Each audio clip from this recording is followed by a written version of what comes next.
Magandang araw! Ang ibabahagi ko ngayong araw ay pinamagatang Niyebeng Itim. Magbasa, makinig, matuto at magsaya. Ako si Binibining Menya. Handa na ba kayo? Tara na, umpisa na nating isa-isahin at pinapirasuhin ang mga detalyeng nakapaloob dito. Maaari kong ibigay ang soft copy ng video na ito, mag-email ka lamang o kaya naman ay mag-message sa aking Facebook page. Ilalagay ko ang aking email sa gitnang bahagi ng video at ang Facebook page naman ay sa huling bahagi matatagpuan. Maraming salamat sa panonood! Katulad ng binanggit ko kanina, ang ibabahagi ko ngayong araw ay pinamagatang Niyebeng Itim. Noon si Li Huiquan ngunit na. Gayunpaman kahit wala na sa loob ng ay tila pa rin siya ng mga bagay na tumatakbo sa kanyang isipan. Isa na rito ay ang nadarama ng ina.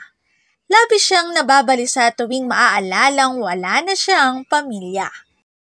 Upang maibaling ang atensyon sa ibang bagay, ninais niyang magtinda na lamang ng prutas. Ito na ang hudyat na nais na niyang magbagong buhay.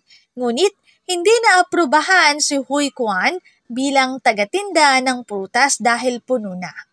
Dahil desidido, kahit ano na lamang ay ititinda niya. Napagdesisyonan niyang damit na lamang ang ibenta. Napahintulutan na si Huiquan. Naging abala siya sa pagbili ng materyales para sa kanyang karitong gagamitin.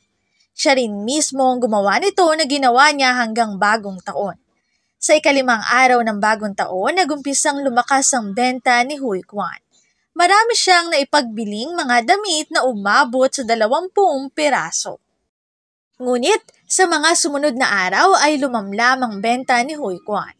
Hindi siya nawala ng pag-asa.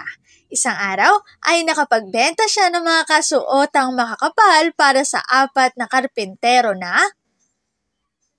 mga manggagawa. Dito namulat si Huiquan na ang oportunidad ay kumakatok kanino man, kailanman.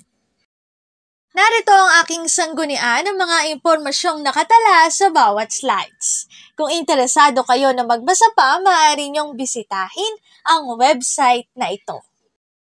Niyebeng Itim, dito na nagtatapos ang aking pagbabahagi. Sana ay marami kayong natutuhan. Muli, magbasa, makinig, matuto at magsaya. Ako si Binibining Menya. Paalam!